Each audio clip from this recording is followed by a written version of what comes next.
In this video, I'm going to show you how to access important systems and components inside of your Taxa Mantis. This is a foundational video for anyone to watch who wants to do DIY projects on your Taxa trailer.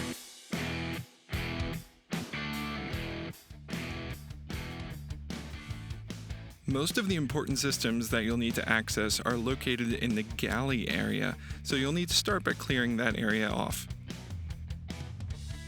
Removing the white plastic countertop should be easy and just require a Phillips head screwdriver or drill bit. This is the long piece of UHMW that feels like a kitchen cutting board. It's located directly outboard of the sink and stove. Removing it allows easy access to plumbing for the outdoor shower, the sink drain, and the city water hookup. It also allows easy access to the wiring for the USB and wall power outlet chargers that are in the nook by the head of the bed, as well as the wiring for the shore and solar power plugs. Taking down the kitchen brackets is also easy and just requires a Phillips head. Use a screwdriver, especially for the bottom screws. The power drill, being bulkier, forces you to make contact with the screws at an angle, making it really hard not to strip the screws. So just use a thinner screwdriver.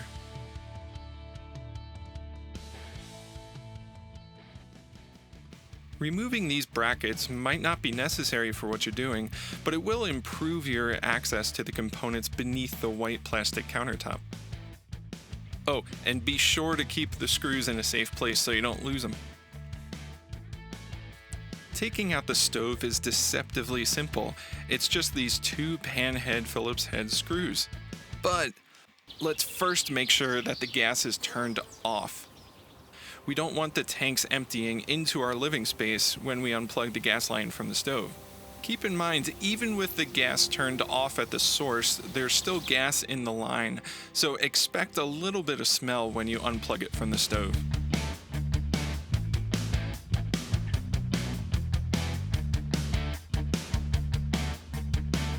Now, in my experience, channel locks tend to chew up the metal fitting at the end of the gas line, so use a wrench instead. Once the gas line is detached, I found it's beneficial to pull it back and tape it out of your way while you're working. There is more than enough slack in the DC wiring that goes to the stove sparker to allow the stove to rest completely on the countertop in front of the air conditioning, giving you complete access to the air ducts and the wiring behind the breaker box. Taking out the sink is a little more complicated, and it requires a miniature star bit screwdriver. I recommend the Klein 11-in-1 screwdriver kit because it has a really neat way of hiding all of the interchangeable bits inside the screwdriver itself. And it happens to have all of the bits you need for your Taxa Mantis. Here's what that miniature star bit looks like. Hold the black plastic clamping mechanism while unscrewing the screws from the top. Once the black plastic mechanism is free from the sink, you should reattach it to the screw to keep all the bits together.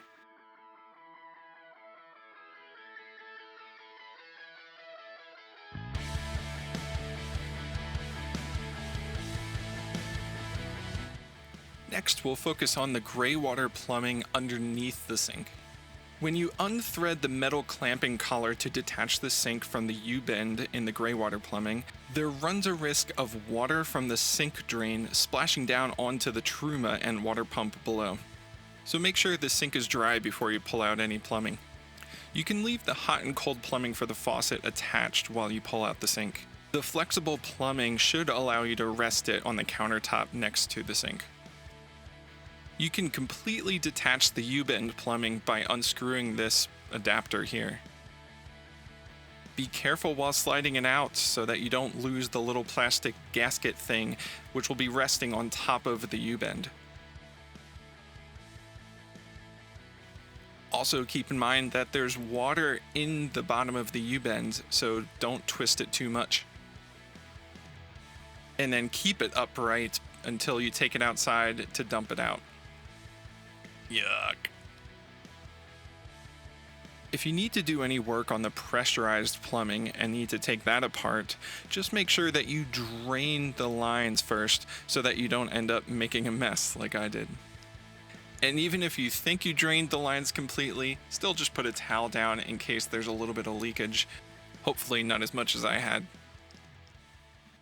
Once the sink is out, you should be able to access the water pump and the plumbing for the indoor shower. Taking off the front-facing wooden panels couldn't be easier and just requires a Phillips head screwdriver. This is the only panel that has any wiring associated with it. The wiring for the carbon monoxide and propane alarm is important to get right, so take note of it when taking it apart. It goes alarm red to battery gray and alarm black to battery white.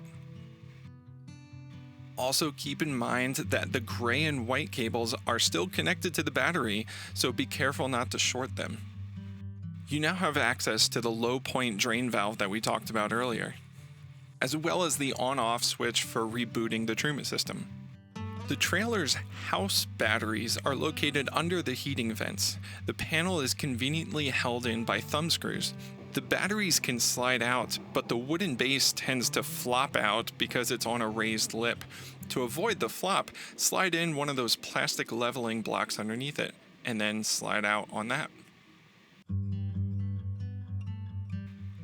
Note that the battery wires will get tighter the further you pull it out.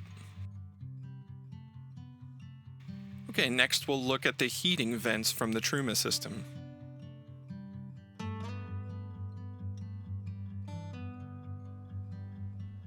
After unscrewing the screws in the panel, you can detach the vents from the air ducts behind them. It should be as easy as pulling the duct and it will pop free from the vent. And once the panel is removed, you might have to move around the air ducts themselves in order to access some of the electrical components and wiring, including the ground bus bar. As you work on projects, you'll find that you might need to move these back and forth a lot depending on what project you're working on. But I found that moving them all underneath where the sink goes is the best way to gain access to most of the electrical stuff. And now you have access to most of the systems that you'd ever need to maintain, repair, or upgrade. Pretty much all of the plumbing is down here, and all of the power systems and wiring, except for a few stray USB chargers and cigarette lighter outlets. I'm pretty well acquainted with all of the systems in the Mantis by now, so if you have any questions about what you see or projects of your own, feel free to leave questions in the comments below. Okay, now that we tore everything apart, let's see if we can put it back together. Starting with the heating vent panel, be mindful that the air ducts don't touch any of the electronics. Speaking of which, check out the Live and Means YouTube channel page for my solar install videos. And just be careful, because these ducts can get over 150 degrees Fahrenheit. Reattaching the ducts to the vents will take some finagling. I'm not quite sure the proper way to do this. If you can explain it to me in the comments, I'd love to know. Mine are just pressed in as far as I can go, which has held up this far. Once they're attached, just again, mind the electronics and wiring as you push the ducting into its final resting place.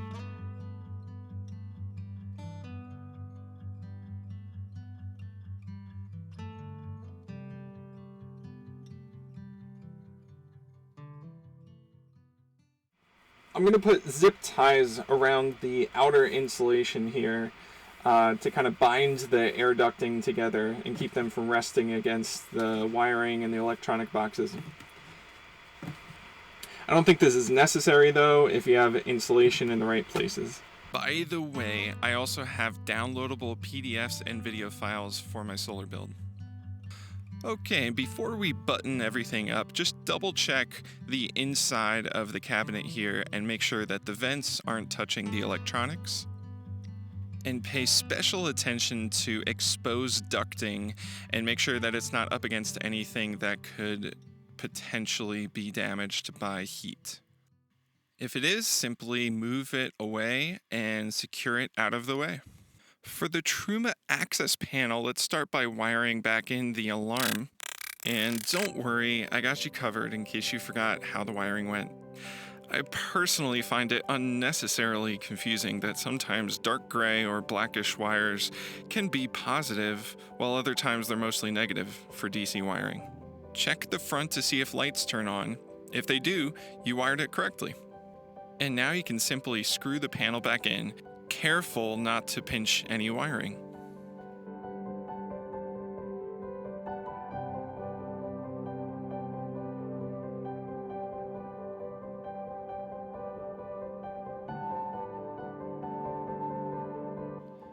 Now, since the batteries are mounted to a loose piece of wood that can slide freely in and out, you have to screw it in.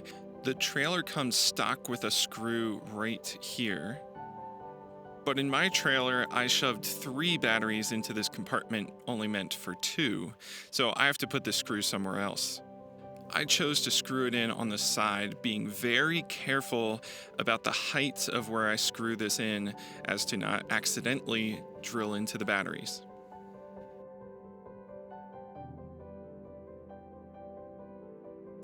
Now, given the weight of the battery and the surface area of the wood it's mounted on, I think only 1 screw is necessary. So now it's simply screwing in those thumb screws and replacing the panel. Making sure, of course, that the batteries are fully pushed back. I'll have another video on exactly how I shoved 3 batteries into this little compartment too.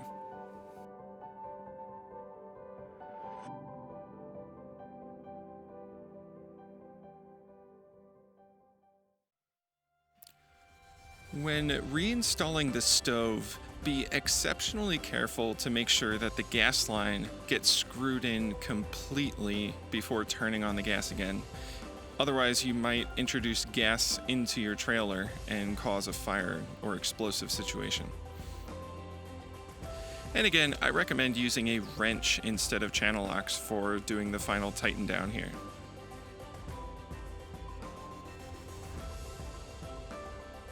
The stove should fit nicely back into place without much fuss.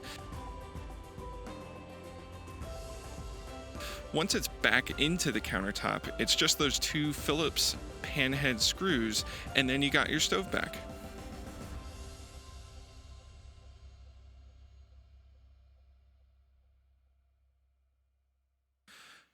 Replacing the sink might give you a little more fuss than the stove did.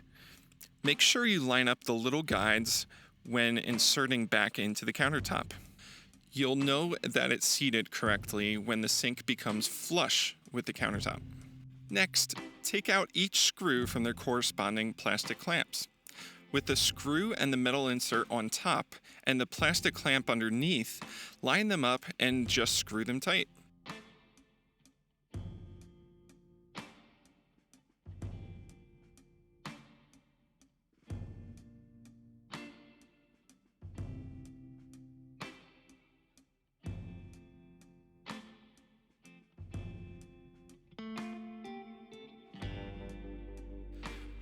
Repeat this process for each corner of the sink.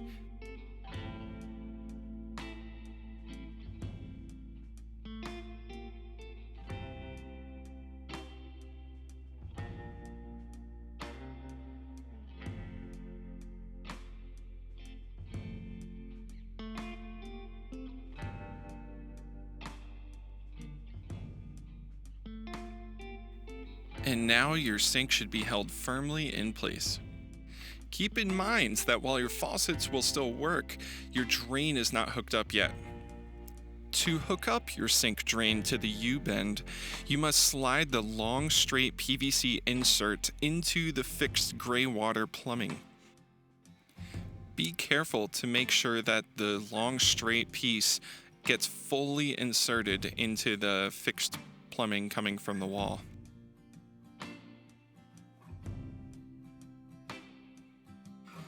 And once it's fully seated, go ahead and tighten the coupler all the way so that the PVC is fully seated and won't leak.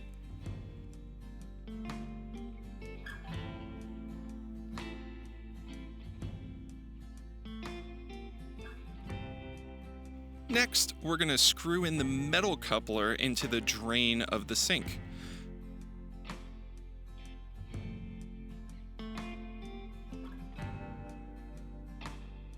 Don't forget that loose plastic gasket piece when doing this part.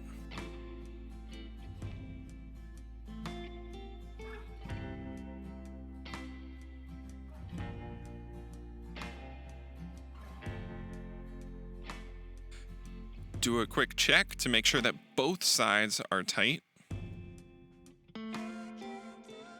And now we'll carefully do a test to make sure that there are no leaks in the PVC. Be ready to shut the water off immediately if you do see a leak in the PVC that you just installed.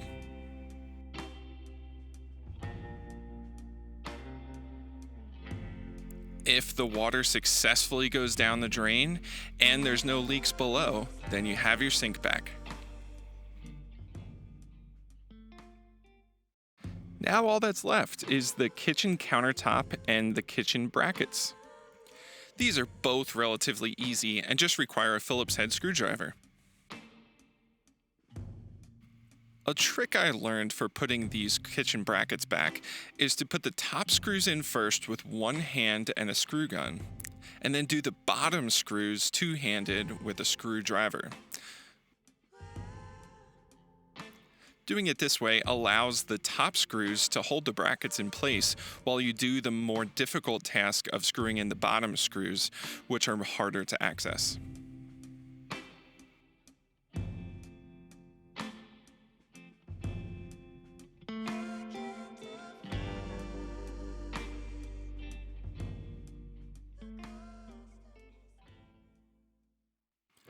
Okay, and lastly, we'll take the white kitchen countertop and we'll find the indented part of it. This indented part should be facing towards you and down in order to seat it correctly.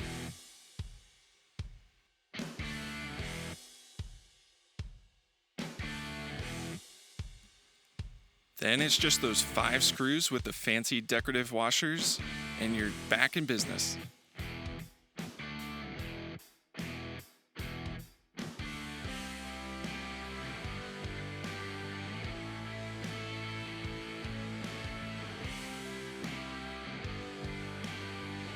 Thank you so much for watching. If you're interested in any of those other videos that I referenced, the links are in the description.